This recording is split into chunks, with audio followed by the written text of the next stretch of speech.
Let's hear from the coach. This is Behind the Beard with Bobby Smirniotis, Forge FC head coach and sporting director. Now, the woman who takes us there, here's Mackenzie Barwell on the Forge Audio Network. Yeah, like go to the library at night. Yeah. Yeah. It's horrible because there's just no windows, just fluorescent light. It's kind of like this, actually. You just lose track And of you do that time. just because it's more silent than home? Yeah, I feel like it keeps me locked in, you know? Otherwise, I'm like, oh, I got to start thinking about Behind the Beard. Library, like what, in a cubicle? Yes, I go for a cubicle. Like in a corner somewhere? No, I actually have this one desk that I love going to, and whenever someone sits there, I'm like, I can't do work. Like, I honestly debate leaving. We should not be talking about my school endeavors. Why not? It's finals week. I don't matter. Nothing else matters Finals until week for you? Saturday. Well, midterms for me. Midterms, there you Finals go. for you. We all have a test. Exactly. Which is more important? Arguably my midterm that's due on Friday. So, Depends what the viewers think. Okay, Bobby, we're week 24 now. yes, we are. Match day -3. Here's the thing, though. Week 24, right? Oh, God. How many games have we played this year? A good amount. Well, CPL games, this will be our 30th. So wouldn't you think we'd have 30 weeks? Yes, but you know, looking back at the beginning of the season, back in, what was it, April? April, yeah. Where were you those first 6 weeks? Finals of my second year of school. Priorities. Exactly. We talk about finals, that's where I was. Priorities, okay. And that's where the first 6 weeks of Behind Yeah. the Beard went. Just in case somebody was asking, week yeah. 24, game 30. Totally a valid Yes. thing to bring up, if I'm Plus being a honest. bye week this last week. We didn't play, so it's Oh week 31. my gosh. Yeah, true. That's totally my bad. You know what? Next season, finals, scrapped. That's it. For me, just Behind the Beard. I'm going to tell my profs, listen, I'm really Online. sorry. Yeah, we'll do it. You write the finals from the office here. Okay, you didn't catch what I said earlier. I said match day -3. -3. It only took me 24 weeks Oh, God. to get here. So Now, how much did you have to think about that today and making sure that you got it I right? actually, And who did you ask to confirm? why can't you just let me have this? No, I you- actually, to be fair, I heard someone else say it, and I didn't think much about it. I didn't determine it on my own. I just heard it, and I was like, I'm going to run with it. You went with it. Well, you did count down, though. Whatever, man. Let's get into it. Match day okay. -3. Let's do it. Week 24 and what should be 31, I guess. Let's get right into it. So we've talked a lot about, obviously, the regular season and what that was like for you guys in terms of going through a couple dry spells and maybe not having that consistency that you've seen in previous years, but ultimately the team able to come together and not only compete in your 5th straight final, but host it here. So what do you think you can point out that are some of the challenges that this team had to overcome in the regular season to get to this point?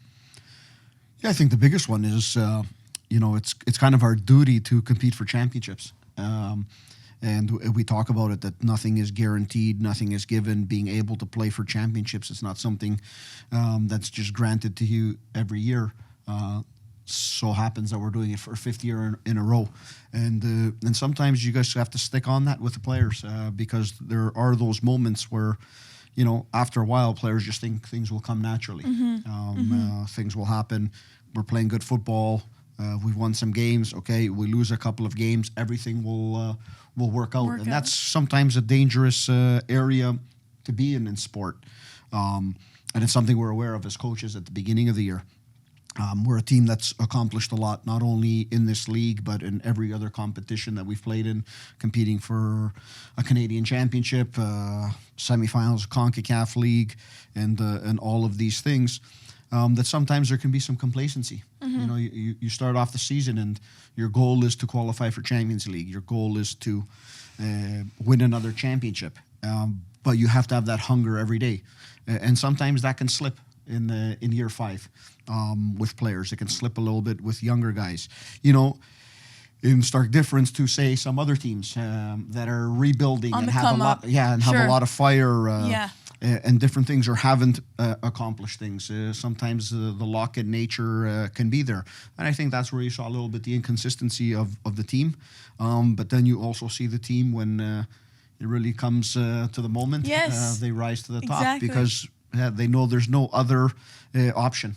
And one, we want to be able to compete for a championship. You're never guaranteed a trophy. But what you have to do as a player at Forge is be able to put yourself in a position to compete for it. And then, we've had the opportunity to say, you know what, we want to do that at home in front of our fans. And here we are, a few days away from doing that. Yeah, you talk a lot about the will and desire to win, and also the importance of carrying that hunger as a coaching staff, but also the players. After going into your 5th final and 3 championships later. So what was your approach at the beginning of the season? Because you talked about having that conversation. In that regard, though, and also your reaction to seeing how this team responds in the first round of playoffs. Yeah, different things throughout the season. You have to find the right balance as a coach. You have to find the right balance of when to bring things in line, when to, give the players a little bit more space, because sometimes at the pressure they're under at this club. It's kind of that double-edged sword in being here. It's great, their success, but that means you can't really take a day off.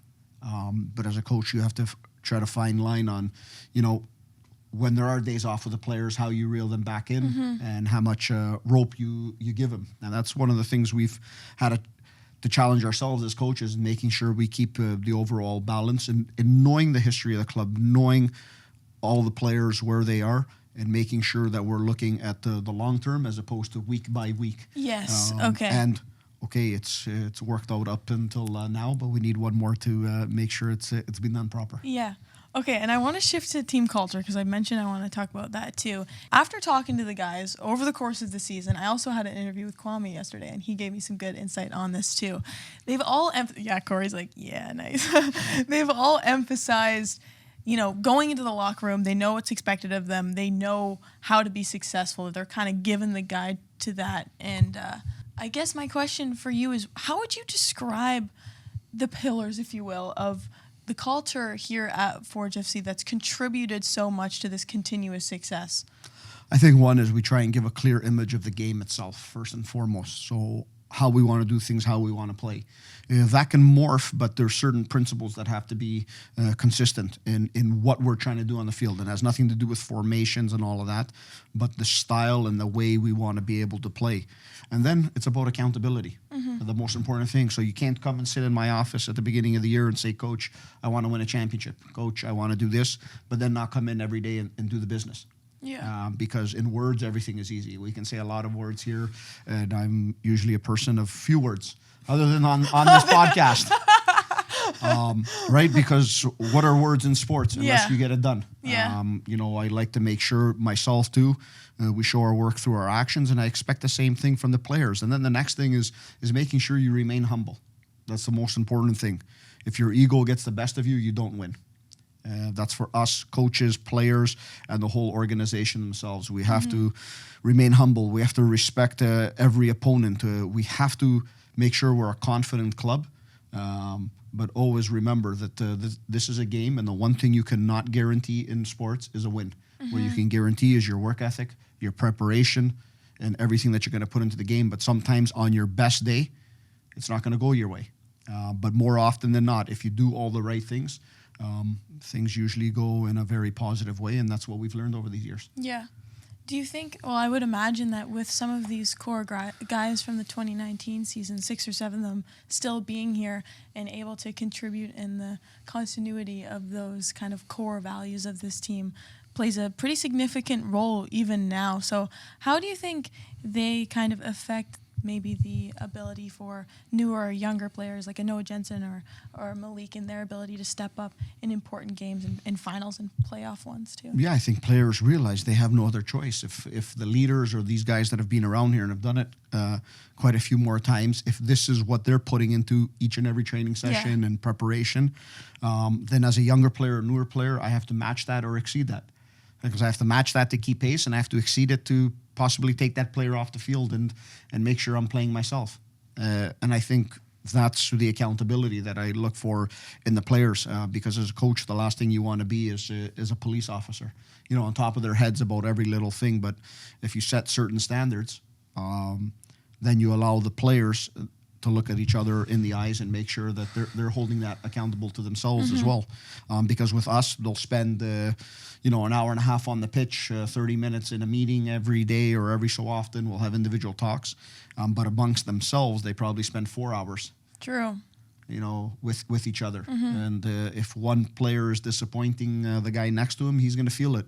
And it's not a great feeling when you have to sit in that locker room and know maybe you haven't pulled your weight in that day. And I think that's the accountability. And it also goes back to being the humble part. Our most experienced players are also our most humble guys, and they lead by example, and I think that goes a long way. Yeah, I think that's a good point, too, in saying that they're constantly surrounded by them, too. So, they're eating their chicken and rice on a daily basis, and they don't want to feel that. So yeah, and then in the end of the day, winning breeds winning. It helps when you win and you have that experience and that burning desire inside. I think it keeps you going, and that's what we've been able to do here. It's I'm a perfectionist in many ways without there being an ability there being an ability to be perfect. Yeah. But if you strive and you set the standards there, then you hope that everyone else is following along the way. Winning breeds winning. That's another one. That's pretty good. All right. Sorry. It's a simple one. We can talk about all these different things, but it's like the cure to a bad day. Yeah. Winning a game. There you we go. could say everything, but when you're in a rough patch as a team and everything, there's nothing better than just winning your next game. You're only as good as your next one. I can't be stopped. All right, on that theme, let's talk about Cavalry this weekend, because a lot of the times when referring to your matchups against them, you talk about your success or even their success only being in a marginal way, because these games often are only differentiated by one goal. So knowing that and knowing that they are also a club that fosters this winning culture, how do you ensure that, maybe that marginal success goes your way? Yeah, the important thing is you can't look at the opponent. The opponent is who they are. They have their positives to their game, their disadvantages to the game. We really have to focus on ourselves. These final games are moments. They're always dealt with in moments. If we look at past, the first year, we've played another 3 finals since then, and those 3 finals have been decided by set pieces. So a lot of good plays happened in the games, but last year you look at our first goal and it's Ali's header at the first post. You look at the year before that, and Ali has scored against us. I was going to say that too. Piece. Yeah. The year before that, in the Island Games, our first goal comes from a second phase set piece. The second one comes from a set piece again. So it's something that's important. So it all comes down to the details. We can talk about all the tactics in the world and everything, but the one thing I know about finals, it all comes down to the concentration of the players and making sure in the moments you are prepared, and in the end you also can't be, your will can't be phased by anything. You can't change your mentality. It doesn't matter what's going on in the game. Yeah. Well, that makes complete sense, but I'm kind of mad that you answered that way, because I was going to talk about set pieces. Oh, there you go. So just know that I was ready. Mo was a step ahead. You are, regardless of whether you said that. I did want to bring it up, though, because in looking at your match, the last one against Cavalry, but also their last one against Pacific, it's very evident that it's going to play a pretty influential part of this game. So like you said, when it can come down to moments, and you could hypothetically control an entire game, but then a goal being decided by a fleeting moment. Is there a way that you can at all prepare a team for that? Yeah, of course. It's your concentration in those moments is making sure, where they're most dangerous, where they can be most dangerous in what zones, and making sure you're taking care of that, and you doing the same thing on the flip side. But sometimes you're going to do everything right, or they're going to do everything right, and it's still going to be something that changes the match. So that's why I also say you just can't be fazed by anything. Because the one thing's for sure, it's 90 minutes, 97, whatever it's going to be, and that's it.